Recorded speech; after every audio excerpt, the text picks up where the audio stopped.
সৃষ্টি যদি স্রষ্টাকে চিনতে চায়, মানুষ যদি আল্লাহ রাব্বুল আলামিনকে জানতে চায়, চিনতে চায়, তার পদ্ধতি হচ্ছে তার সৃষ্টিকে জানা।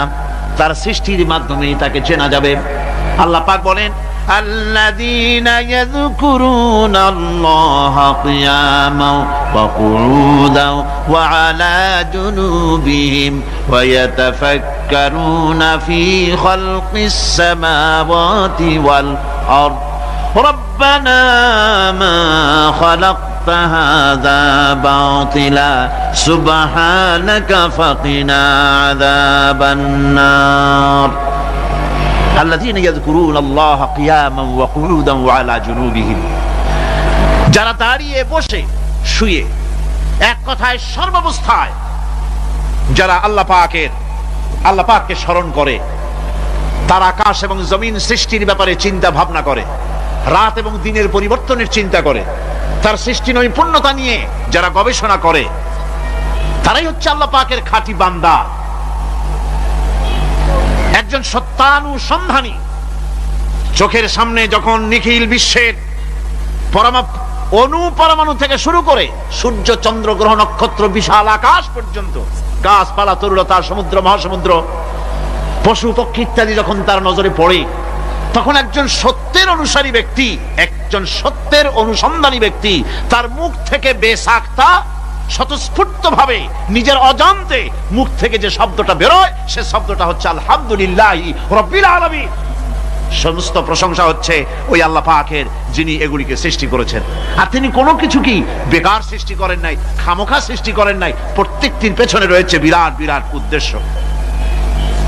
এখানে মানুষের সবচাইতে বড় ভ্রান্তি, মানুষের সবচাইতে বড় ভুল, সেটা হলো এই, দুর্ভাগ্যজনক ভাবে সকল সৌন্দর্যের মহাশিল্পী আল্লাহ পাককে মানুষ ভুলে যায়। তারা প্রশংসা করে নদীর, প্রশংসা করে নারীর, নারীর অঙ্গ প্রত্যঙ্গ নিয়ে তারা কবিতা লেখে, নারীর সৌন্দর্য নিয়ে কবিতা লেখে, সাহিত্য রচনা করে, সূর্য নিয়ে, চন্দ্র নিয়ে, চাঁদের মায়াবী জ্যোৎস্না নিয়ে, এর সুন্দর সুষমা নিয়ে কবিতা লেখে, প্রজাপতির রং দিয়ে গান তৈরি করে, ফুলের সৌন্দর্য এবং তার সৌরভ দেখে মানুষ পাগল হয়ে যায়। এগুলির পিছনে গান, সাহিত্য ইত্যাদি কবিতা রচনা করে, কিন্তু এই সৌন্দর্য যিনি সৃষ্টি করেছেন সে আল্লাহ পাককে বেমালুম ভুলে যায়।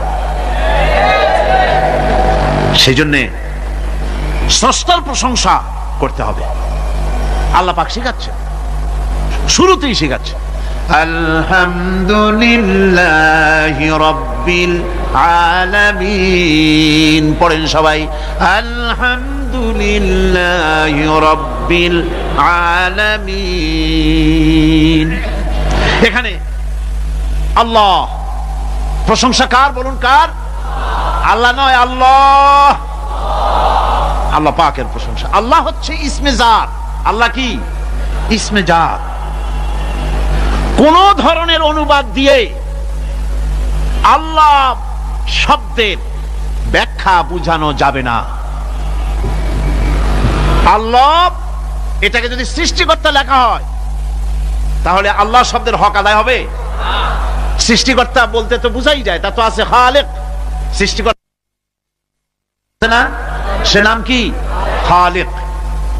আল্লাহ এটা কি কোনো অনুবাদ দিয়ে সৃষ্টিকর্তা বলে বোঝানো যাবে না। আল্লাহ হচ্ছেন এমন, পৃথিবীতে যত ধর্মের লোকেরা তাদের স্রষ্টাকে ডাকে, কেউ বলে ভগবান, কেউ বলে ঈশ্বর, কেউ বলে পরমেশ্বর, কেউ বলে বিধাতা, কেউ বলে গড, কেউ বলে জিহোবা। বলেন এরকম কথা না বললে বুঝি কি বলে? এর প্রত্যেকটি শব্দের প্রতিশব্দে স্ত্রীলিঙ্গে অন্য শব্দ আসবে। ভগবান বললে কি হবে? ভগবতী। ঈশ্বর বললে ঈশ্বরী। পরমেশ্বর বললে পরমেশ্বরী। বিধাতা বললে বিধাত্রী। গড বললে গডেস আসবে। এখন গড আরো বেকায়দা। গডটারে যদি উল্টায় দেন, এমন সর্বনাশ হবে যা বলার মতো না। আর এই শব্দ দিয়েও বোঝার উপায় নাই যে তারা কি বলতে চায়। শব্দকে খণ্ডিত যদি করা হয় তাও বোঝা যাবে না যে কি বলতে চায়। অথচ আল্লাহ পাক হচ্ছেন, আল্লাহ পাকের নাম হচ্ছে এমন একটি নাম, আমাকে যদি কেউ বলে যে অন্য কোনো ব্যাখ্যা চাই না, আল্লাহ দিয়ে আল্লাহরে বুঝায় দেন, তো আল্লাহ দিয়ে আল্লাহরে বুঝানো যাবে? এরকম কোরআনে কারিমের মধ্যে আল্লাহ আয়াতে কারিমা সেট করে রেখেছেন। সুবহানাল্লাহ।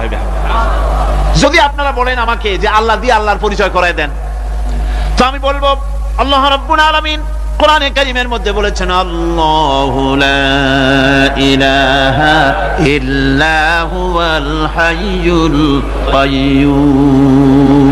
কোন সূরা আছে, কোন আয়াতে? আয়াতুল কুরসি।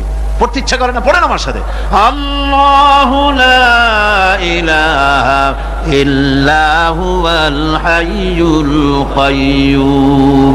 আল্লাহ হচ্ছেন তিনি যিনি ছাড়া কোনো উপাস্য নাই, কোনো ইলাহ নাই, কোনো মাবুদ নাই যিনি ছাড়া, আর কোনো ইবাদতের মালিক নাই, আর যিনি হচ্ছেন সদা জাগ্রত চিরঞ্জীব, সার্বভৌমত্বের একচ্ছত্র মালিক, যিনি সদা জাগ্রত চিরঞ্জীব, তিনি হচ্ছেন আল্লাহ। এখন কেউ যদি বলেন আল্লাহ অক্ষর কি, এক একটা অক্ষর বাদ দিয়া আল্লাহরে চিনায় দেন, তাও চিনানো যাবে। আল্লাহর প্রথম অক্ষর যদি বাদ দেন কি থাকবে? কোরআনে কারীম বলছে তা দিয়েও বোঝা যাবে লিল্লাহি মা ফিস সামাওয়াতি ওয়া মা ফিল আরদ। আল্লাহ হচ্ছেন তিনি যার জন্য আকাশ আর জমিন, আকাশ এবং জমিনের একচ্ছত্র মালিক। এর মাঝখানে যা কিছু আছে সব কিছুর মালিকানা যার হাতের মুঠায়, তিনি আমার আল্লাহ। তিনি কে? আল্লাহ। এরপরে যদি বলেন আর একটা নাম ছেড়ে দেন, আলিফ সাল্লাম একটা নাম ছেড়ে দিলাম, তাহলে কি থাকলো? লাহু থাকলো, দুইটা অক্ষর থাকলো লাহু। এই লাহু দিয়েও আল্লাহ রাব্বুল আলামিনের সিফাতকে, তার গুণকে বোঝা যাবে। লাহু মাকালিদুস সামাওয়াতি ওয়াল আরদ। আল্লাহ পাক বলেন আসমান এবং জমিনের রিজকের চাবিকাঠি আল্লাহ পাকের হাতে, যাকে খুশি তিনি পর্যাপ্ত রিজেক দান করেন। কেউ যদি বলেন লামটাও ফালায় দেন, লামটাও ছেড়ে দেন, দিলাম নাম একটা ছেড়ে, থাকলো কি? একটা অক্ষর থাকলো হু। এই হু দিয়ে আমার আল্লাহরে চেনা যাবে। ওয়া হুয়াল গফুরুল ওয়াদুদুল আরশিল মাজিদ ফাআলুল লিমা ইউরিদ। আমার আল্লাহ হচ্ছেন তিনি যিনি ক্ষমাশীল, যিনি দয়াবান, যিনি বান্দাকে মহব্বত করেন, যিনি হচ্ছেন আরশে আজিমের মালিক, তিনি হচ্ছেন সেই মহান সত্তা যিনি যা খুশি তাই করতে পারেন। সুতরাং আল্লাহ হচ্ছেন এমন এক লফজ, এমন এক নাম, এমন এক ইসমে জাত যার কোনো বিকল্প নাই, যা অনুবাদ করে আল্লাহকে স্রষ্টা বললে এটা সারবে না, সৃষ্টিকর্তা বললে সারবে না। আল্লাহ পাকের নামের বিরাট বিশাল ব্যাপক অর্থ রয়েছে। সুতরাং আল্লাহকে আল্লাহই বলতে হবে। আল্লাহকে কি বলতে হবে? আল্লাহ আল্লাহ আল্লাহ। কত মজাই নামে, সুবহানাল্লাহ বিহামদিহি, কত মজাই নামে। দেখেন আল্লাহ রাব্বুল আলামিন এমন রব, বাংলাদেশের কুকুর আর আমেরিকা ইউরোপের প্রধান দেশের কুকুর একরকম নয়। আমাদের দেশের পশু ইউরোপ আমেরিকা শীত প্রধান দেশের পশু একরকম নয়। তার কারণ হলো আমাদের দেশে শীত কম, নাতিশীতোষ্ণ অঞ্চলের মধ্যে খানিকটা পড়ে যায়। এখানে পশুদের গায়ে কম পশম থাকলে কোনো অসুবিধা নাই। ভেড়া, ঘোড়া, কুকুর, বন্য প্রাণীকে কেউ তো কম্বল দেয় না, ল্যাপ দেয় না, রাজাই দেয় না, খাতা দেয় না, চাদর দেয় না।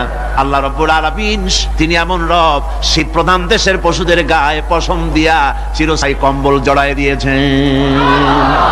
এর নাম হচ্ছে রব। প্রতিপালনের পদ্ধতি কি সুন্দর করে তিনি প্রতিপালন করছেন, কি সুন্দর করে তিনি পশু পক্ষীগুলিকে তাদের আহার জোগাড় করছেন, প্রতিপালন করছেন। তিনি রব, মানুষকে সৃষ্টি করেছেন, আমাদেরকে সৃষ্টি করেছেন, সব চাইছেন। সুবহানাল্লাহ বিহামদিহি, সকল প্রয়োজন মিটিয়েছেন, একটা জিনিস বাদ রাখেন না। আমাদের মুখে দাঁতের দরকার ছিল, মায়ের পেট থেকে দাঁত নিয়ে আসিনি। মায়ের পেট থেকে আসার পরে আমাদের খাবারের দরকার ছিল। লক্ষ্য করেন রব কারে বলে, লক্ষ্য করুন। মায়ের পেটের মধ্যে যখন ছিলাম ওখানে কোনো রোগের জীবাণু ঢুকতে পারে নাই। ফি করারিম মাকিন, একটি সুরক্ষিত জায়গায় আল্লাহ রাব্বুল আলামিন বাচ্চাকে রেখেছেন, যেখানে কোনো সর্দি হবে না, জ্বর হবে না, সর্দি হবে না, ব্রঙ্কাইটিস হবে না, ডায়াবেটিস হবে না, প্রেসার হবে না। মায়ের পেটের মধ্যে বাচ্চাকে এমন জায়গায় আল্লাহ যত্ন করে রেখেছেন। এই বাচ্চা যখন মায়ের পেট থেকে বেরিয়ে এলো তখন তার পরিবেশ অত্যন্ত খারাপ, এখানে পলিউশন আছে, এখানে কার্বন ডাই অক্সাইড আছে, এখানে বিষাক্ত হাওয়া আছে, এখানে দূষিত আবহাওয়া রয়েছে, প্রতি মুহূর্তে রোগ তাকে হামলা চালাতেছে। এই রোগের থেকে সে বাচ্চা বাঁচবে কি করে? এর জন্য রব্বুল আলামিন তিনি এমন রব, মায়ের বুকের মধ্যে যে খাবার তৈরি করলেন বাচ্চার, ওই খাবারের মধ্যে বাচ্চার ওষুধ আল্লাহ পাক বানায়া দিলেন। মায়ের বুকের দুধ শুধু দুধ নয়, এটা ওষুধ। সুবহানাল্লাহ। এটা খাদ্য, এটা ওষুধ, এটা ভিটামিন, এটা ক্যালসিয়াম, এটা কার্বোহাইড্রেট, যা দরকার বাচ্চার জন্য সব আল্লাহ মায়ের দুধের মধ্যে দিয়ে দিলেন। যতক্ষণ বাচ্চা পেটে ছিল দুধ ছিল ঘন, যখন বাচ্চা মায়ের পেট থেকে বেরিয়ে এলো দুধটা হয়ে গেল পাতলা। এই পাতলা দুধটা খাবে, ওষুধ আছে এর মধ্যে, ভিটামিন আছে, খাইতে যেন বিস্বাদ না হয় একটু মিষ্টি দিয়ে দিলেন আল্লাহ, যাতে বাচ্চা মুখ ফিরায় না নেয়, সেজন্য খাইতে চায়। তারপরে যখন বাচ্চার হাড্ডি খেতে হবে, মাছ খেতে হবে, গোশত খেতে হবে, দুধের আর দরকার নাই, তার শরীরের ভিতরে রেজিস্ট্যান্স, রোগ প্রতিরোধক শক্তি তৈরি হয়েছে, এখন আরো ভালো খাবার দরকার। আল্লাহ রাব্বুল আলামিন মায়ের দুধকে শুকায় দিলেন, চুষলো আর পাওয়া যাবে না, দুধ শুকায় গেছে, এখন বাইরের খাবার খেতে হবে। আসছিল তখন বুকে দাঁত ছিল না, বাইরে যখন এলো দাঁতের যখন দরকার হলো, কোন আল্লাহর বান্দা কি আল্লাহর কাছে দরখাস্ত করেছেন যে আল্লাহ আমার কয়েকখান দাঁত দাও, দাঁত ছাড়া আমি চাবাই কেমন? এই সবগুলি দাঁত কে সেট করে দিলেন? রব্বুল আলামিন দাঁতগুলিকে সেট করে দিলেন, মুখের মধ্যে দাঁত এসে গেল। আল্লাহ রাব্বুল আলামিন শরীরটাকে সাজিয়ে গুছিয়ে, হিউম্যান বায়োলজি যাকে বলা হয়, এই শরীরকে যে সুন্দর করে আল্লাহ পাক তৈরি করলেন বলে শেষ করা যাবে না, কত সুন্দর করে আল্লাহ পাক বানিয়েছেন। আপনার মাথার ভিতরে সেল তৈরি করা হলো, ব্রেন তৈরি করা হলো। এই ব্রেনটা শুকনা জায়গায় রাখা হয় নাই, শুকনা জায়গার মধ্যে ব্রেনটা যদি থাকতো, নড়াচড়া করে আপনার ব্রেনের যে টেকনোলজি আল্লাহ পাক ইউজ করেছেন সেটা অসুবিধাগ্রস্ত হতো। এই জন্য ক্রিম যেভাবে পানির মধ্যে ভাসা থাকে, পানির মধ্যে ভাসমান ক্রিম মাখন যেভাবে রাখা হয়, সামান্য পানির মতো করে এর ভিতরে ব্রেনটাকে রাখা হয়েছে। এই ব্রেনের ভিতরে, ব্রেন হচ্ছে পৃথিবীতে কম্পিউটার, আজকের পৃথিবীর শ্রেষ্ঠ আবিষ্কার। কিন্তু মানুষের মাথায় যে কম্পিউটার আল্লাহ পাক দান করেছেন, এই কম্পিউটারের সামনে দুনিয়ার কম্পিউটার এতিম। এবার লন্ডন গিয়েছিলাম, প্রত্যেক বছর 1.5 মাস 2 মাস সময় পাই, কিন্তু আপনারা দোয়া করেছেন এখন পার্লামেন্টে সময় দিতে হয় বেশি, বিদেশের সফর কমে গিয়েছে। 10 দিনের জন্য গিয়েছিলাম, ওরা আমাকে একটা ডায়েরি দিল, সেই ডায়েরিটার ভিতরে ডিজিটাল ডায়েরি, এই ডায়েরির মধ্যে তারা বলল যে এরকম, এই যে কাগজটা আপনারা দেখতে পাচ্ছেন, এই রকমের কাগজের 10 লক্ষ পাতা লিখতে যত কাগজ লাগে, এরকমের 10 লক্ষ পাতার লেখা ছোট্ট এই ডায়েরিটার মধ্যে ঢুকাই দেওয়া যায়। 10,000 টেলিফোন নাম্বারের মেমোরিতে তুলে দেওয়া যায়। এটা হচ্ছে লেটেস্ট আবিষ্কার। কিন্তু আল্লাহ পাক মানুষের যে ব্রেনটা তৈরি করলেন, পৃথিবীতে যা আছে এ সব কিছু একটা মানুষের ব্রেনের মধ্যে, সমস্ত তথ্য, সমস্ত ফ্যাক্টস মানুষের মেমোরির ভিতরে ঢুকাবার পরেও আরো লক্ষ লক্ষ জায়গা বাকি থেকে যাবে, শূন্য থেকে যাবে, যা পূরণ হওয়ার নয়। এত বিশাল মেমোরি আল্লাহ পাক তার মানুষের মাথার মধ্যে তৈরি করে দিয়েছেন। সুবহানাল্লাহ বিহামদি। দেখুন অবস্থাটা কি, আল্লাহ তার মানুষকে কিভাবে, রব কাকে বলে, রব কারে বলে, সুবহানাল্লাহ বিহামদি। চোখের সামনে রাস্তা দিয়ে চলতে গিয়ে চোখের সামনে সাপ দেখলেন, চোখ দেখার কাজ করেছে। চোখ কি করেছে? দেখার কাজ করেছে। এখন কি করবে? চোখ কিন্তু দেখে বসে থাকে নাই, চোখ দেখা মাত্রই ট্রান্সমিট করেছে ব্রেনকে। ব্রেন সাথে সাথে অ্যাকশন নিতে বলেছে হাতকে আর পাওকে। হাতে লাঠি থাকলে পিটাও, লাঠি না থাকলে পাকে বলেছে দৌড় মারো। এই যে সাপ দেখলো, চোখ এটাকে পাঠাই দিল ব্রেনকে, ব্রেন পাঠাই দিল অ্যাকশনে হাতে আর পায়ে। এতে কিন্তু 1 সেকেন্ড সময় লাগে নাই, 1 সেকেন্ডের কয়েক লক্ষ ভাগের 1 ভাগের ভিতরেই মানুষ অ্যাকশনে এসে গিয়েছে। সুবহানাল্লাহ। এর নাম হচ্ছে রব। এর নাম কি? তার অফুরন্ত সৃষ্টি।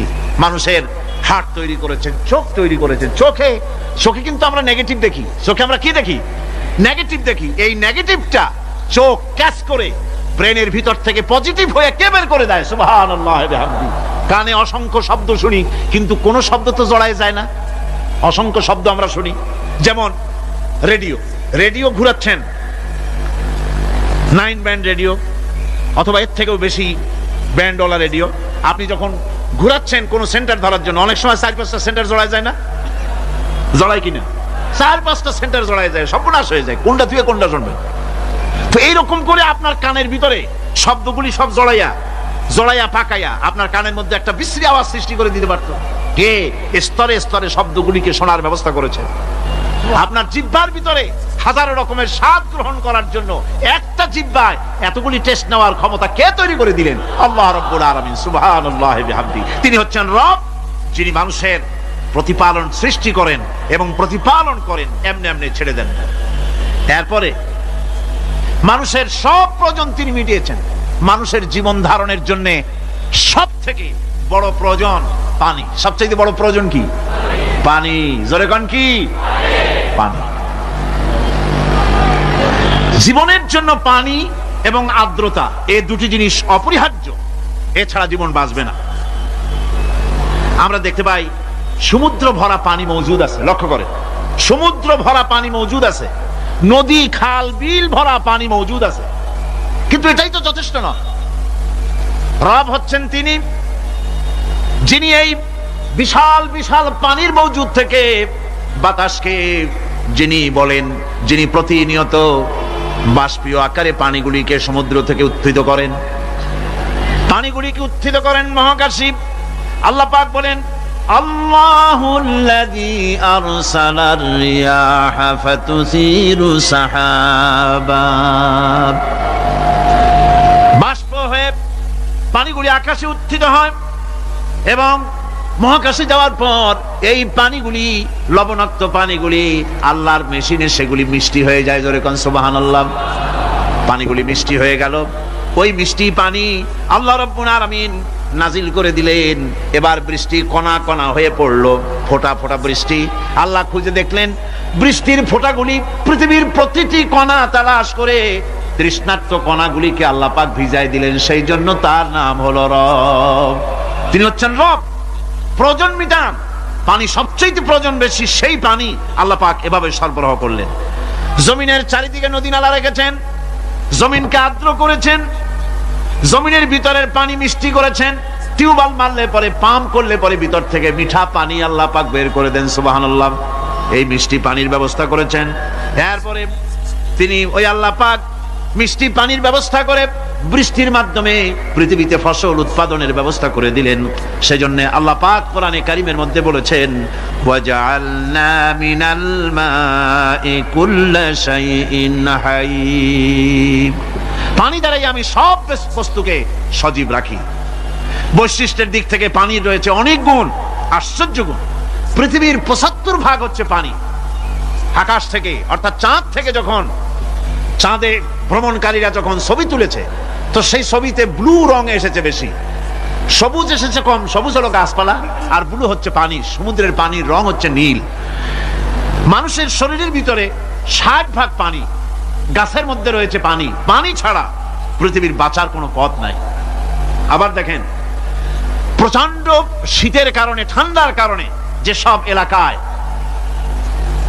তাপমাত্রা হিমাঙ্কের নিচে এসে যায়, সেই সব দেশে সমুদ্রের পানি আর দরিয়ার পানিগুলি বরফ হয়ে যায়। এই বরফ যখন হতে থাকে, তখন পানি তার নিজের তাপকে নিচের দিকে ছুটতে থাকে। উপরের তাপ বরফ হয়ে যায় ঠান্ডা, আর নিচে তাপ বিচ্ছুরিত করে দিয়ে পানির ভিতরে যত জলজ প্রাণী আছে আর উদ্ভিদ আছে, সবগুলিকে বাঁচায় রাখার ব্যবস্থা আল্লাহ রাব্বুল আলামিন এভাবে করে থাকে। এবার আল্লাহ রাব্বুল আলামিন বলছেন, এই পানি ছাড়া মানুষ বাঁচে না, প্রাণী বাঁচে না। পানি এমন এক জিনিস, এমন এক নিয়ামত আমি দান করলাম।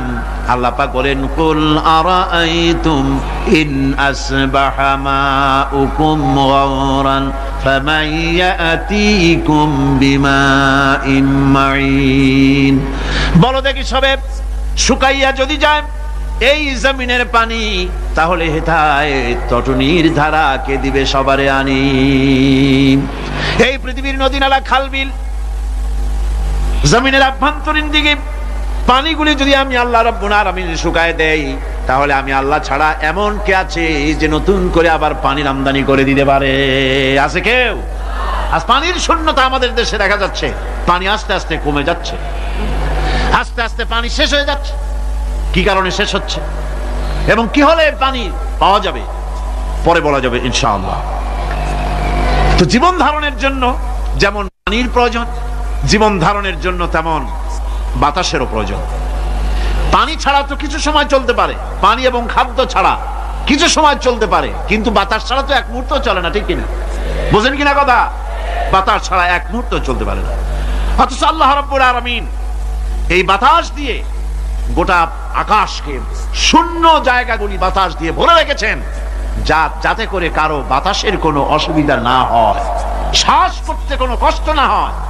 প্রাণী জগৎকে বাতাস দিয়ে বাঁচিয়ে রাখার জন্য আল্লাহ পাক মহাশূন্যকে এভাবে সব এলাকা বাতাস দিয়ে ভরে রেখেছেন। এই জন্য তার নাম হচ্ছে রব। এটাই হচ্ছে রুবুবিয়তের নমুনা। আমার ভাইয়েরা, আল্লাহ রাব্বুল আলামিন পানি দিলেন, বাতাস দিলেন, খাদ্যের ব্যবস্থা করে দিলেন। শস্য শ্যামল এলাকায় আল্লাহ পাক সব জায়গাগুলিতে শস্য শ্যামল হোক অথবা উষর ধূসর মরুভূমি হোক, সারা পৃথিবী জুড়ে আল্লাহ রাব্বুল আলামিন খাবারের দস্তরখান বিছায় রেখেছেন। ওয়ামা মিন দাব্বাতিন ফিল আরদি ইল্লা আলাল্লাহি রিজকুহা। এই পৃথিবীর বুকে এমন কোন বিচরণশীল জীব নাই যেই জীবের রিজকের দায়িত্ব আমি আল্লাহ আমার নিজ হাতে গ্রহণ করি নাই। জোরে বলেন সুবহানাল্লাহ। সব রিজেক আমি ছড়াই রেখেছি বিশ্ব জুড়ে সর্বত্র।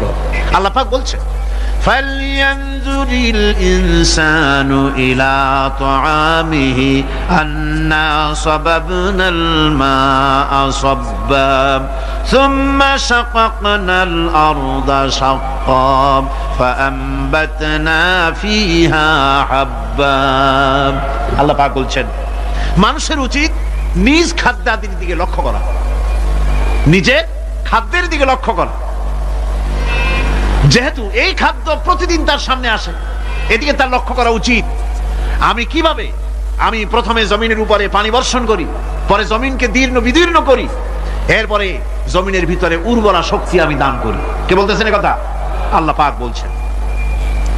এরপরে আমি নানান জাতের ফসল ফলন তোমাদের জন্য আমি দান করে দেই। খাদ্যের দিকে নজর করতে এই জন্য আল্লাহ পাক বলেছেন, মানুষ চতুর্দিক থেকে তো চোখ ফিরাতে পারে, মুখ ফিরাতে পারে, কিন্তু খাদ্যের দিকে তার নজর করতেই হয়। সকালে, দুপুরে, বিকালে, রাত্রে সব সময় তার সামনে খাবার আছে। আল্লাহ পাক বলেন, খাবারের দিকে একটু নজর করো, কেমন ভাবে কি সুন্দর করে খাবারগুলি তৈরি করে দিয়েছি, শুরু কিভাবে হলো, পরিপক্ক কিভাবে হলো, সেদিকে তোমরা লক্ষ্য করো।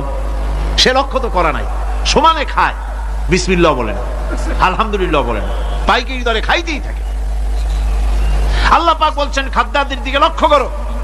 এই যে চাউল তোমরা খাচ্ছ, আটা খাচ্ছ, গম খাচ্ছ, মাছ খাচ্ছ, গোশ খাচ্ছ, তাম পৃথিবীর সমস্ত বিজ্ঞানীরা একত্রিত হয়ে একটা চাউল বানাইতে পারবে? জোরে কোন পারবে? না পারবে। পারবে প্লাস্টিকের চাউল, আর কলেরা হয়ে মরবে। পৃথিবীর সমস্ত বিজ্ঞানীরা একত্রিত চাউল বানাতে পারবে না, একটা ডিম বানাতে পারবে না। পারবে একটা বানাতে? পারবে না। বিজ্ঞানীদের প্রশংসা আমরা করি, হ্যাঁ করি, বিজ্ঞানীরা অনেক কিছু বিশ্বকে উপহার দিয়েছে, কিন্তু মূল রবের কাছে আমরা যাই না, তাকে চিনতেও পারি না, সেখানে যাই না। বিজ্ঞানীরা কি করেছে? আল্লাহর বানানো জিনিসগুলি তারা ডিজাইন করেছে। ডিজাইন করতে তো নিষেধ নাই, আর ডিজাইন করাই যায়, সৃষ্টি করতে পারে না। বিজ্ঞানীরা সৃষ্টি করে নাই, ডিজাইন করেছে। কিরকম? আল্লাহ পাক চাউল তৈরি করেছেন। চাউল তৈরি করেছে কে? বলেন না সবাই। এখন আপনারা সেই চাউল দিয়ে পিঠা বানান, পায়েস বানান, সেই চাউল দিয়ে বা পিঠা, আরো কি যেন খায় চট্টগ্রামে, রস দিয়া, ওটা কি কয়? দই পিঠা নাকি ধোঁয়া পিঠা। তো এইভাবে করে আপনি ডিজাইন তৈরি করছেন। আটা দিচ্ছে, আল্লাহ পাক আটা তৈরি করেছেন, গম দিয়েছেন, এই আটা দিয়ে গোলগোল্লা তৈরি হচ্ছে, এর দ্বারা রুটি তৈরি হচ্ছে, এর দ্বারা অসংখ্য রকমের সিমাই টিমাই ইত্যাদি দিয়ে, লাচ্ছা সিমাই, নানান রকমের সিমাই আপনি ডিজাইন করেন, অসুবিধা নাই। আল্লাহর তৈরি করা কাঠ দিয়ে ফার্নিচার তৈরি হচ্ছে, টেবিল হচ্ছে, গুষ্টি শুদ্ধ হচ্ছে। আল্লাহর তৈরি করা লোহা দিয়ে মাইক হচ্ছে, স্ট্যান্ড গান হচ্ছে, ব্রেন গান হচ্ছে, তারপরে প্লেন হচ্ছে। তাহলে আমি বলতে চাইলাম, বুঝাতে চাইলাম, সমস্ত জিনিস এর স্রষ্টা কে? জোরে বলেন কে? বিজ্ঞান শুধু এগুলি এক জায়গায় করে অ্যাসেম্বল করেছে, এগুলিকে এক জায়গায় করে এক একটা রূপ দিয়েছে। এখানে বিজ্ঞানের কৃতিত্ব আছে ঠিক, কিন্তু আপনারাই বলেন লোহা যদি আল্লাহ তৈরি না করতেন এই মাইক তৈরি হতো, রাইফেল তৈরি হতো? আর রাইফেল যদি নাই হতো তাহলে কারাগারের বন্দীগুলো মারতেন কি দিয়ে? রাইফেল যদি না হতো যুদ্ধ করতেন কি দিয়ে? ঠিক কিনা? যত মারামারি ইত্যাদি যা কিছু হচ্ছে, তো শুধু মারামারির জন্যই তো আল্লাহ লোহা বানান নাই। লোহার সবচাইতে বড় প্রয়োজন হচ্ছে জমিন কর্ষণ করা, জমিন চাষ করা। এই জমিন চাষের জন্য লাঙ্গল দরকার, শাবল দরকার, খন্তা দরকার, কোদাল দরকার। এই লোহার দাম কেউ আল্লাহ পাক এত লোহা বেশি দিয়েছেন যার জন্য লোহার দাম কম। সোনা কম দিয়েছেন যেহেতু সোনার প্রয়োজনীয়তা কম, লোহার প্রয়োজনীয়তা বেশি, এই জন্য লোহা বেশি দিয়েছেন, দামটা কমে গেছে, যার জন্য আপনার আমার জন্য কিনে ব্যবহারটা সহজ হয়েছে। কথা ঠিক কিনা বন্ধুগণ? আল্লাহ রাব্বুল আলামিন এইভাবে করে মানুষের রুবুবিয়াতটা, আল্লাহ পাকের রুবুবিয়াত হচ্ছে তিনি মানুষকে সুন্দর করে সৃষ্টি করে যা কিছু প্রয়োজন সবকিছু খাওয়াচ্ছেন, দিচ্ছেন। সে আল্লাহ পাক প্রশ্ন করছেন, কুল মান ইয়ারযুকুকুম মিনাস সামাই ওয়াল আরদ আম্মান ইয়ামলিকুস সামআ ওয়াল আবসারা ওয়া মান ইয়াখরুজুল হাইয়্যা মিনাল মাইয়িতি ওয়া ইউখরিজুল মাইয়িতা মিনাল হাইয়্য। আকাশের প্রশস্ত বুক থেকে এবং জমিনের এই প্রশস্ত বুক থেকে কে রিজিক, তোমাদের খাদ্য কে উৎপাদন করে, কে নির্জীব থেকে সজীবকে বের করেন, আর কে সজীবকে নির্জীবে পরিণত করেন, তিনি কে? তিনি হচ্ছেন আল্লাহ পাক। আল্লাহ পাক বলছেন এই প্রশ্ন যদি তাদেরকে করা হয় তো তারা কি বলবে? আল্লাহ পাক বলেন, ওয়ামান ইউদাব্বিরুল আমরা ফাসায়াকুলুনা আল্লাহ ফাকুল আফালা তাত্তাকুন। হে নবী, এদেরকে প্রশ্ন করুন। এদেরকে যদি প্রশ্ন করা হয় এই পৃথিবীর সুন্দর পরিচালনা পদ্ধতি কে করেন, তাহলে তারা এক কথায় বলবে, নিজের থেকেই বলবে আল্লাহ। কে করছেন সবকিছু? আল্লাহ। আল্লাহ পাক বলেন, নবী তাহলে তাদেরকে বলেন, এ কথা জানার পর, এ কথা বোঝার পরেও কেন তারা ঔদাসীন্যতা দেখাচ্ছে, কেন তারা গাফিল হয়ে যাচ্ছে, কেন তারা আল্লাহ পাককে ভয় করে তার পথের অনুসারী হচ্ছে না? যে আল্লাহ রাব্বুল আলামিন এত কিছু করছেন, তিনি তার পরিচয় সম্পর্কে বলে দিচ্ছেন, ফাযালিকুমুল্লাহু রাব্বুকুমুল হক ফামাযা বা'দাল হক ইল্লাদ দালাল। নিশ্চয়ই এসবের মূলে রয়েছেন তোমাদের রব, আমাদের আল্লাহ, আমাদের রব। সুতরাং উজ্জ্বল সত্য প্রকাশিত হওয়ার পর গোমরাহি ছাড়া আর কিছুই বাকি থাকে না। সুতরাং যারা সত্যের পথের অনুসরণ করতে চায়, রবকে চিনতে হবে, আল্লাহ পাককে জানতে হবে এবং তাকে অনুসরণ করতে হবে, তাকে রব হিসাবে চিনতে হবে। আমার বন্ধুগণ, এটা হচ্ছে সেই রুবুবিয়াত ইলাহি যার দিকে হযরত মূসা আলাইহিস সালাম ইঙ্গিত করেছিলেন ফিরআউন যখন তাকে প্রশ্ন করেছিলেন, ফামান রাব্বুকুমা ইয়া মূসা। হে মূসা, তোমাদের দুজনের রব কে? তোমাদের রব, তোমাদের প্রভু কে? তিনি জবাব দিলেন, রব্বুনাল্লাযী আ'তা কুল্লা শাইইন খালকাহু সুম্মা হাদা। রব হচ্ছেন আমাদের যিনি নাকি আমাদের প্রতিপালক, আমাদেরকে সৃষ্টি করেছেন এবং আমাদেরকে হেদায়েত দিয়েছেন, সঠিক পথের দিশা দিয়েছেন। এখানে হেদায়েত শব্দের অর্থ হচ্ছে সৃষ্টি শুধু করেন নাই, তাকে চলা, তার খাদ্য অনুসন্ধানের, তাকে বেঁচে থাকার সবকিছুর উপকরণ, এ কমন সেন্স, এ সাধারণ জ্ঞান আল্লাহ পাক তার সাথে দিয়েছেন। তিনি হচ্ছেন রব। আচ্ছা, একটা দৃষ্টান্ত দেই। এই হেদায়েতটা কি? এই হেদায়েতটা হচ্ছে, আপনাদের বাড়িতে যদি কারো বিড়াল থাকে, বিড়াল বোঝেন তো না? কি বলে এখানে? বিড়াল, বিলাই নাকি বলে? বিড়াল। এই বিড়াল যদি আপনাদের কারো বাড়িতে থাকে তো বিড়ালের প্রসবকালীন অবস্থা দেখবেন, বিড়ালের প্রসব হবে, বাচ্চা দেবে। বিড়াল তখন ঘরের মধ্যে পেরেশান হয়ে ঘুরতে থাকে, একটা নিরাপদ জায়গা খোঁজে, প্রসব করার 2-3 দিন আগের থেকে খুঁজতে থাকে তার জন্য নিরাপদ জায়গা কোনটা। এরপরে খুঁজতে প্রসবের দিন সে সত্যিকারের ঘরের মধ্যে সবচেয়ে কোনা কানা জায়গা যেটা, সেই রকমের একটা নিরাপদ জায়গা সে বেছে নিল। এরপরে বাচ্চা হলো। বাচ্চা হওয়ার পর এই বাচ্চার উপরে কেউ যেন আক্রমণ না করে, শত্রু যেন তার জায়গাটিতে না আসে, এই জন্য বাচ্চাটার তো হাত দিয়ে মায়ের মতো কোলে নিতে পারে না, সে আস্তে করে ঘাটটা কামড়ায় ধরে যাতে করে বাচ্চা ব্যথা না পায়। ওইভাবে করে ঘাট কামড়ায় ধরে, আজকে এই সিঁড়ির নিচে, কালকে ওই খাটের নিচে, পরশুদিন এই আলমারির কোনায়, এইভাবে বাচ্চাগুলি সরায় সরায় রেখে বাচ্চাকে প্রতিপালন করে। এই বিড়ালে হেদায়েত দিলটা কি? যিনি দিলেন তার নাম রব, তিনি হচ্ছেন রব্বুল আলামিন। সন্তান প্রতিপালনের ব্যবস্থা শুধু দুনিয়ার মানুষকেই দেন নাই, প্রাণী জগৎকেও দিয়েছেন। সুবহানাল্লাহ। বলেন বলেন, মুরগির বাচ্চা হলো, ডিমের থেকে বাচ্চা বেরোলো, এই বাচ্চাগুলি হয়েছে গতকাল। আজকে বাচ্চাগুলি আদার খাচ্ছে মায়ের সাথে, হঠাৎ করে একটা চিল এলো আর ওর মা একটা সিগন্যাল মারলো, সাথে সাথে বাচ্চাগুলি দৌড়াইয়া এমন পলান দিল, আপনি তো ভালো একাদশীর বাপেও তালাশ করে পাবে না যে মুরগির বাচ্চা পলাইলো করে। এখন ওই বাচ্চাটিকে এই সিগন্যাল সম্পর্কে কে অবহিত করলো যে এইরকম একটা আওয়াজ শুনলে এটা ভীতির আওয়াজ, এটা সাইরেন, এটা বিপদ সংকেত, এটা ডেঞ্জার সিগন্যাল, এটা শুনলে দেখলে তাড়াতাড়ি করে আত্মগোপন করবা। কে শিখাইলো? কে শিখাইলো? আল্লাহ পাক শিখাইছেন। এখন এক শ্রেণীর বুদ্ধিজীবী তারা আবার উল্টা কথা কয়। তারা বলে কি? তারা বলে যে মুরগি বাচ্চা, এই বাচ্চা যে দৌড় মারলো, এখানে আল্লাহ এইসব কিছু নাই, নাউযুবিল্লাহ মিন যালিক। তো এখানে কি আছে? কয় যে এখানে বিষয়টা হলো এই যে এই মুরগি আর মোরগ, ওর বাপ মা, এই দুজনের মধ্যে আছে সিলের ভয়, আছে শিয়ালের ভয়। ওই ভয় ওদের মধ্যে ছিল, এই মা বাপের ক্রসের মাধ্যমে বাচ্চা আসছে, কাজে ওই ভয়, বাপের যদি কোনো রোগ থাকে, মায়ের রোগ থাকে, তো এগুলি তো বাচ্চার মধ্যেও ঢোকে। তো ভয় হোক, সুখ হোক, দুঃখ হোক, এই অনুভূতি স্বাভাবিক প্রক্রিয়ার মাধ্যমে বাচ্চার মধ্যে ঢুকছে, আর সিল দেখে আবার শুনে সে আত্মগোপন করেছে। এইটা আমি পড়িয়া আমি আমার আলোচনা এক জায়গায় বললাম বুদ্ধিজীবীদের উদ্দেশ্যে, যদি সত্যিই তাই হয়, মোরগ আর মুরগি মা বাবার মধ্যেই ভয় আছে বলে বাচ্চার মধ্যেই ভয় ঢুকছে, সেই জন্য সে আত্মগোপন করছে, তাহলে আবার মানুষের ব্যাপারে কথাটা আনি। মানুষেরা সাপের ভয় করে না মহব্বত করে? কথার জবাব দিলে না, যখন তখন মনে হয় আপনারা সাপ বুঝি ভালোবাসেন। সাপ আমরা সকলেই ভয় পাই, মায়ও ভয় পায়, বাবাও ভয় পায়। এই মায়ের গর্ভে সন্তান এসছে, সন্তানের বয়স 2 বছর, 2.5 বছর, ঘরের মধ্যে কেউ ছিল না, ঘরের মধ্যে একটা সাপ আসছে, একটা সুন্দর সাপ, দেখতে সুন্দর, কিন্তু সে সাপে কামড়ালে মানুষ মরে যায়। ওই সাপটা মাথা উঁচু করে ভনা ধরেছে। এই বাচ্চাটা কি সাপ দেখে দৌড় মারবে, না বাচ্চাটা ওই সাপটাকে ধরার জন্য সে এগিয়ে যাবে? কোনটা করবে? এগিয়ে যাবে। তাহলে মা বাপের ভয়, তাদের মা বাপের রক্তের মধ্যে, শিরার মধ্যে, সব জায়গায় সাপের ভয়, তার মাধ্যমে বাচ্চা এসে ওই বাচ্চার মধ্যে সাপের মহব্বত হইল কেন, ভয় হইল না কেন বাচ্চা অবস্থা? সুবহানাল্লাহ।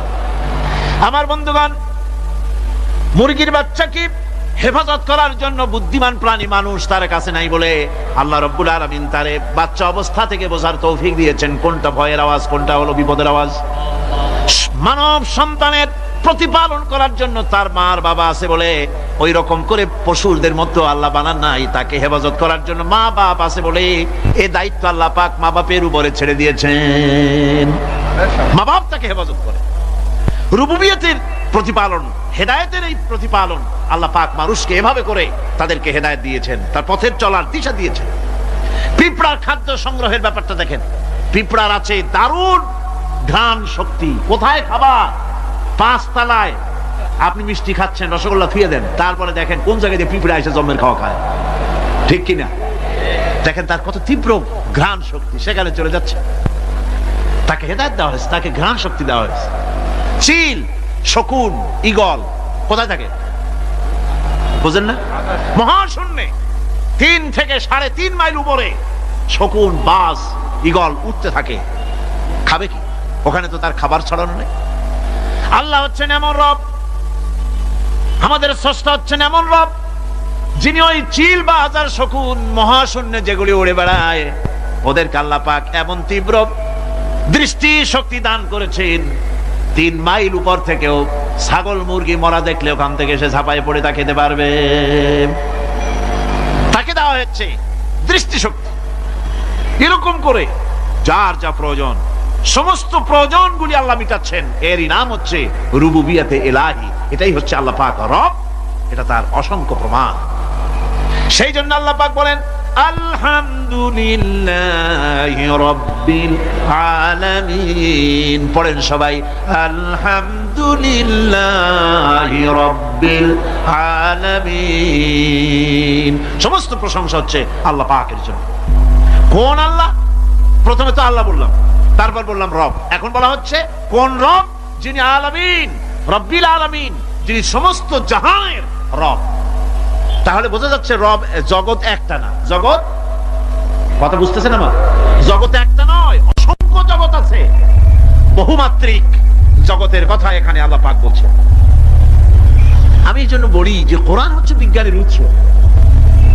কোরআন বিজ্ঞানের কি? বিজ্ঞানের আবিষ্কার যত বাড়বে, বিজ্ঞান চিরটা কাল কোরআনের কাছে ভিক্ষার হাত দিয়ে এতিমের মতো দাঁড়ায় থাকবে। আজ পৃথিবীর বিজ্ঞানীরা বলছেন জগৎ সম্পর্কে, আমরা মনে করছি পৃথিবীটাকে, আমাদের কাছে জগৎ দুইটা। কয়টা জগৎ? একটা জগৎ হলো এইটা, ইহজগৎ আর পরজগৎ, এছাড়া আর কিছু জানি না। এই দুইটাই জগৎ আমাদের কাছে।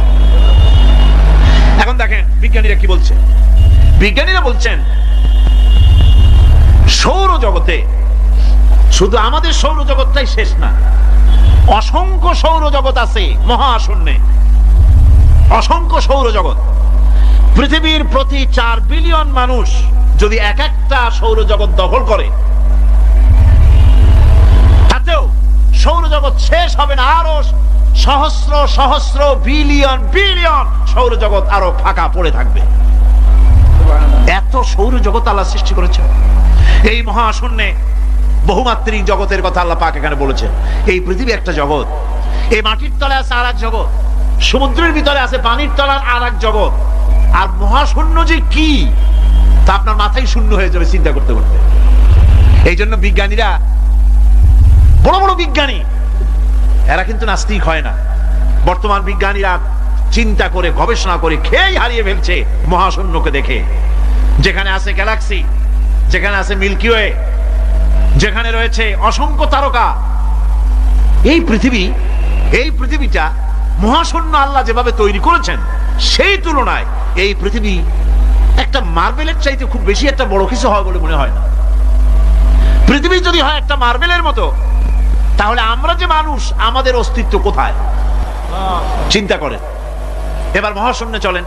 মহাশূন্য সে কি বিশাল মহাশূন্য! একটা তারকা থেকে আর একটা তারকায় যদি যেতে হয়, তাহলে সহস্র সহস্র বিলিয়ন বছরের দরকার হবে। কি বছর? এ দুনিয়ার বছর না, আলোকবর্ষ, লাইট ইয়ার। আলো চলে প্রতি সেকেন্ডে কত? 1,86,000 মাইল। এই 1,86,000 মাইলের সেকেন্ড, এর মিনিট, এর ঘন্টা, এর দিন, এর মাস, এর বছর, এই আলোকবর্ষ। সহস্র সহস্র আলোকবর্ষ পার হয়ে যাবে এক তারকা থেকে আর এক তারকায় পৌঁছানো সুকঠিন। এ ধরনের অসংখ্য তারকা আল্লাহ পাক তৈরি করে রেখেছেন। সূর্য হচ্ছে পৃথিবীর চাইতে 13 লক্ষ গুণ বড়। এরকম সূর্য বিজ্ঞানীরা এখন বলছে, আগে বলতো 1 কোটি সূর্যের চাইতে বড় তারকা, এখন বলতেছে এই রকমের পৃথিবীর চাইতে 13 লক্ষ গুণ বড় সূর্য, এরকম 3 কোটি সূর্য খাইয়া ফেলাইতে পারে। এরকম সহস্র সহস্র তারকা এক একটা গ্যালাক্সির ভিতরে আল্লাহ পাক তৈরি করে রেখেছেন। এখন মনে হচ্ছে যে এই তারকাগুলি বড় না, এই তারকাগুলির চাইতে আবার বড় জিনিস আছে। সেগুলি কি? সেটাকে বলা হয় ব্ল্যাক হোল। সেটাকে বলা হয় ব্ল্যাক হোল, অন্ধকার কূপ। ব্ল্যাক হোল আবার ম্যান হোল বুঝবেন না, কিন্তু ম্যান হোলের ঢাকনা চুরি হয় যেমন। তবে একটা দৃষ্টান্ত আপনি বুঝতে পারেন, রাস্তায় রাস্তায় যেমন অসংখ্য ম্যান হোল আছে, ওই রকম করে মহাশূন্য অসংখ্য ব্ল্যাক হোল আছে, একটা দুইটা না, অসংখ্য। এই ব্ল্যাক হোল আবার দেখা যায়, অদৃশ্য ব্ল্যাক হোল। এই ব্ল্যাক হোল গুলো কি? এগুলি কোরআনে কারীমের মধ্যে আল্লাহ পাক বলেছেন, ফালা উকসিমু বিমাওয়াকিন নুজুম, ফালা উকসিমু বিমাওয়াকিন নুজুম, শপথ সেই পতনে যেখানে নক্ষত্র সমূহ ধ্বংস হয়ে যায়, ধ্বংসপ্রাপ্ত হয়, কসম সেই স্থান সময়ের। সুবহানাল্লাহ। এই অন্ধকার কূপের, এই অন্ধকূপের কসম করছেন আল্লাহ পাক। সে অন্ধকূপটা কি? সেই ব্ল্যাক হোলটা কি? সেই ব্ল্যাক হোল হচ্ছে ওই যে তারকার কথা বললাম, যে সূর্য খাইতে পারে, 3 কোটি সূর্য খাইতে পারে, এই রকমের তারকাগুলি ঘুরতে ঘুরতে কোন এক কারণে যখন সে ব্ল্যাক হোলের রেঞ্জের মধ্যে এসে যায়, তখন ব্ল্যাক হোল ওকে এমন ভাবে চুষে হজম করে ফেলে, যেমন বাচ্চা চকলেট চুষে খাইয়া ফেলায়, এরকম ব্ল্যাক হোলগুলি অত বড় তারকাগুলি খাইয়া চুষা শেষ করে ফেলে দেয়। সুবহানাল্লাহ বিহামদিহি। বিজ্ঞানীরা বলেছেন আমাদের এই পৃথিবীটা, আল্লাহ না করুন কখনো, আমাদের এই পৃথিবীটা যদি কোনো ব্ল্যাক হোলের আওতায় পড়ে, ওর রেঞ্জে আসে, তাহলে মাত্র 2 সেন্টিমিটারের মধ্যে পৃথিবীটা তার ঘনত্ব লাভ করে এর মধ্যে অদৃশ্য হয়ে যাবে, হারায় যাবে, অস্তিত্ব থাকবে না।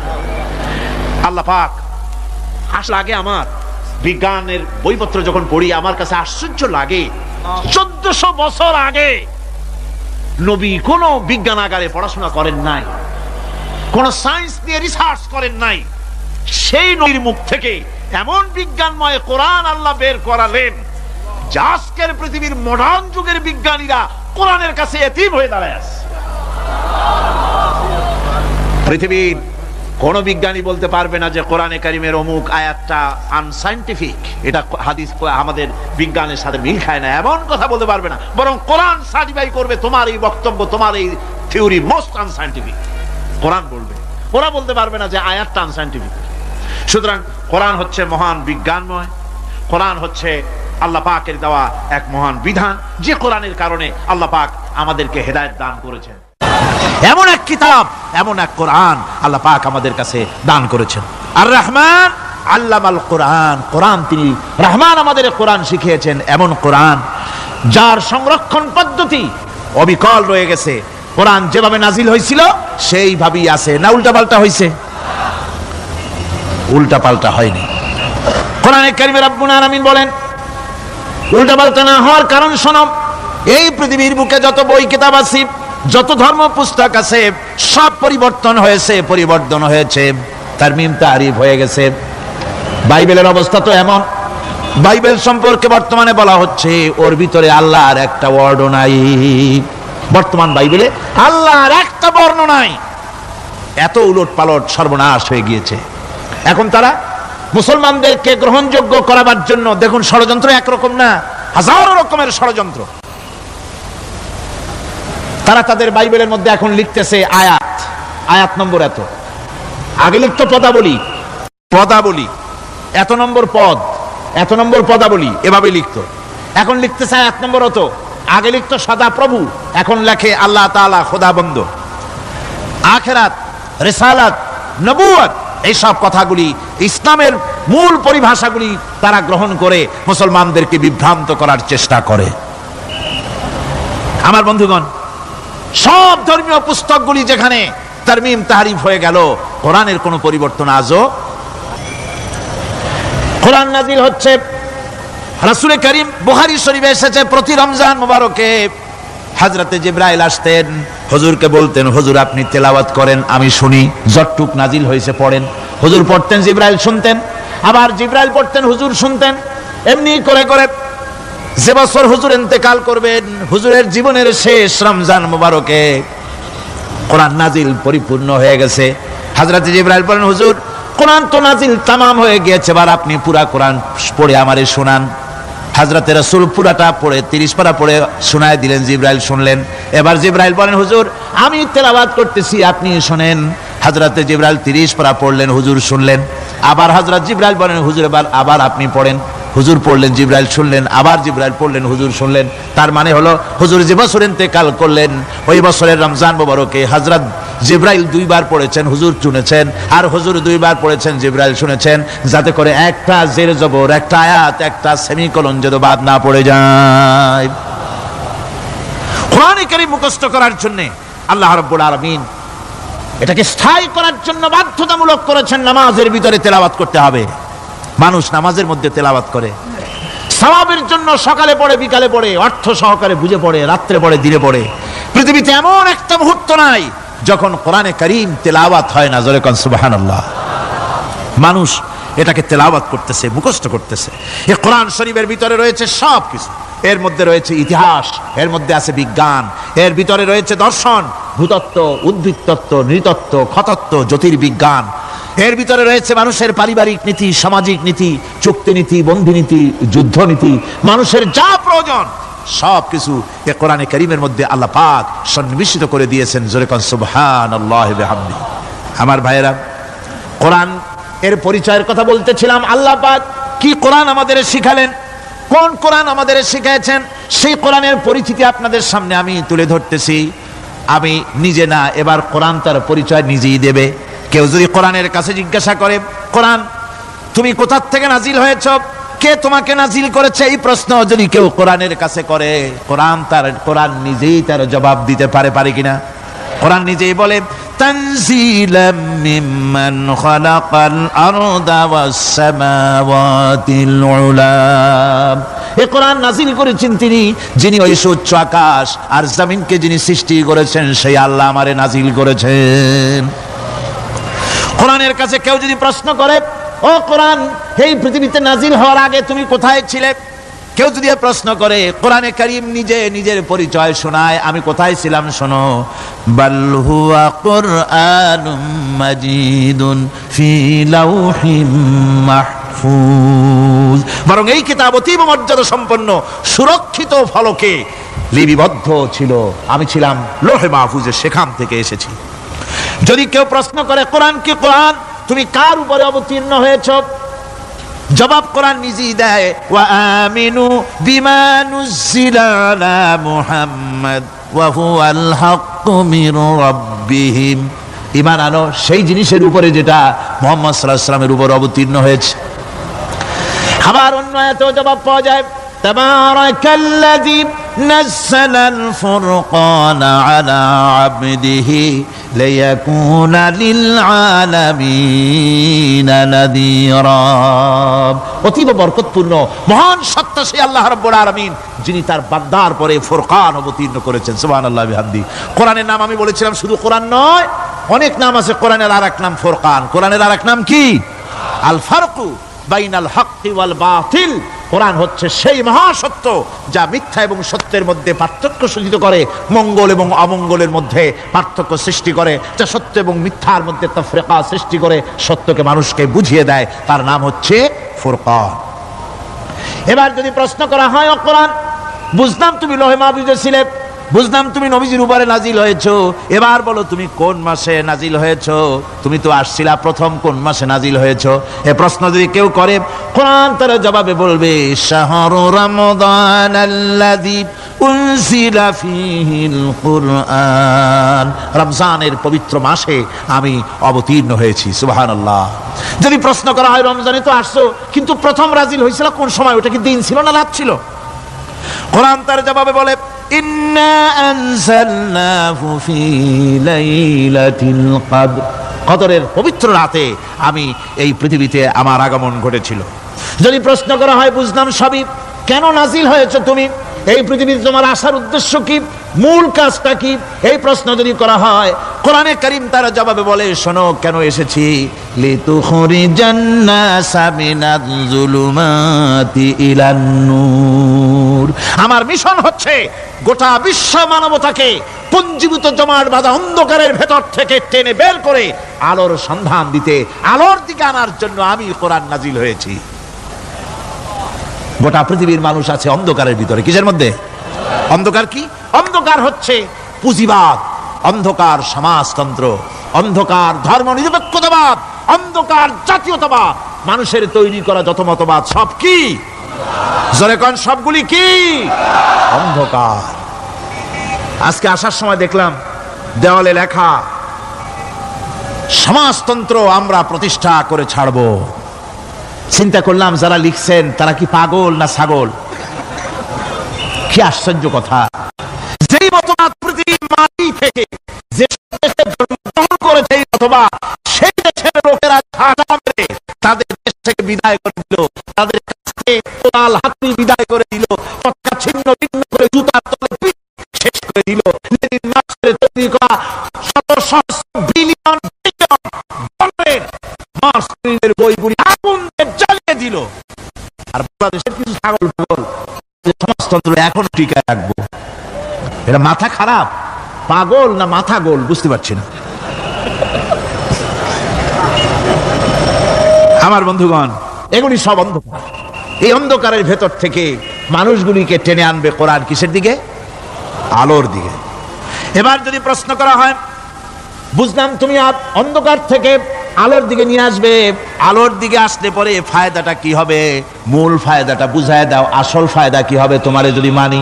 কোরআন তার জবাব দেয়, নিজের পরিচয় নিজে তুলে ধরে, ফামান তাবিআ হুদায়া ফালা খাউফুন আলাইহিম ওয়ালা হুম ইয়াহজানুন। এই কোরআনকে যদি মেনে চলো, এই কোরআনের আইন যদি মানো, সমাজে মানো, ব্যক্তিতে মানো, পরিবারে মানে, রাষ্ট্রে মানো, জীবনের সব ক্ষেত্রে সমস্ত জায়গায় যদি এই কোরআনকে মেনে চলো, ফালা খাউফুন আলাইহিম, তাহলে তোমাদের কোনো ভয় থাকবে না, ওয়ালা হুম ইয়াহজানুন, কোনো চিন্তাও থাকবে না। কিসের ভয় থাকবে না? কোরআনের আইন মেনে যদি চলো সমাজে ও রাষ্ট্রে, চুরির ভয়, ডাকাতির ভয়, জিনার ভয়, হত্যার ভয়, সন্ত্রাসের ভয়, কোনো ভয় থাকবে না। ওয়ালা হুম ইয়াহজানুন, চিন্তাও থাকবে না। খাওয়া পড়া, শিক্ষা, চিকিৎসা, বাসস্থান, এগুলির কোনো চিন্তা থাকবে না। কোরআনের সমাজে সব কিছুর গ্যারান্টি দেওয়া হবে, সবগুলি পেয়ে যাবে। এখন যদি আবার প্রশ্ন করা হয়, কোরআন বুঝলাম তোমারে মানলে পরে সব ফায়দা হবে, তাহলে এবার জবাব দাও, তোমার ভিতরে কি রাজনীতি আছে নাকি? আমি তো মানুষ, আমার রাজনীতি করা লাগে। ম্যান ইজ সোশ্যাল অ্যানিম্যাল, আমরা তো জঙ্গলের পশু নই, আমরা তো মানুষ। আমাদের সমাজ আছে, আমাদের পৌর নির্বাচন আছে, আমাদের জাতীয় নির্বাচন আছে, আমাদের কলকারখানা আছে, জমিন আছে, আমাদের রাজনীতি, অর্থনীতি, সমাজনীতি আছে, পারিবারিক নীতি আছে, অনেক নিয়ম মালা আছে, নিয়ম নীতি আছে। তোমারে মানলে তোমার ভিতরে কি ওগুলো আছে নাকি, সে কথা বলো। কোরআন তার জবাবে বলে, وَنَزَّلْنَا عَلَيْكَ الْكِتَابَ تِبْيَانًا لِكُلِّ شَيْءٍ وَهُدًى وَرَحْمَةً وَبُشْرَى لِلْمُسْلِمِينَ। কোরআন জবাবে বলে, শুনে রাখো, শুধু অর্থনীতি, সমাজনীতি নয়, শুধু রাজনীতি আর শিক্ষানীতি, যুদ্ধনীতি নয়, তোমার জীবনে যা কিছু দরকার, ইহকালে যা কিছু দরকার, পরকালে, সব কথাগুলি আল্লাহ রব্বুল আলামিন আমি কোরআনের সিনার ভিতরে খুলে খুলে বর্ণনা করে দিয়েছেন। সব কথা এই কোরআনে কারীমের ভিতরে রয়েছে। তোমার এমন কোনো জিনিস নাই যা তুমি কোরআনে কারীমের মধ্যে পাবে না। তোমার সমস্ত প্রয়োজন আমার বুকের মধ্যে আল্লাহ দিয়ে দিয়েছেন। বিজ্ঞান আছে, দর্শন আছে, ইতিহাস আছে, সব আছে এর মধ্যে। তবে কোরআনের মধ্যে বিজ্ঞান আছে বলে আমি এটাকে বিজ্ঞানের কিতাব বলবো না, দর্শন আছে বলে দর্শনের কিতাব আমি বলবো না, রাজনীতি আছে বলে কোরআনকে আমি রাজনীতির কোনো কিতাব বলবো না। কোরআন তাহলে কি? কোরআন হচ্ছে অর্থনীতি, সমাজনীতি, রাজনীতি, পারিবারিক নীতি, মানুষের জীবনের যা কিছু প্রয়োজন, সমস্ত নীতিমালার, নীতি গ্রন্থের নাম হতেছে কোরআনে কারীম। সমস্ত নীতিমালার নীতি গ্রন্থ কোরআন। এখানে রয়েছে সব কিছুর উৎস, যেটা গ্রহণ করলে পরে মানুষ আরামে থাকতে পারবে। অমুসলিম নাগরিক বৃন্দ তাদের নাগরিক মর্যাদা পাবে। মুসলমান, কৃষক, নারী, চিকিৎসা, কৃষিবিদ, সাধারণ মানুষ, রং, বর্ণ, ভাষা নির্বিশেষে গোটা মানব সভ্যতা আরামে বাস করতে পারবে। পশু পাখিও আরামে থাকবে, গাছপালাও আরামে থাকবে, যেহেতু নির্দেশ হয়েছে বিনা প্রয়োজনে গাছের পাতাটিও ছিঁড়ো না। ইসলামের সমাজ যদি চালু হয়, গাছেরাও আরাম পাবে, পাহাড়ও আরাম পাবে।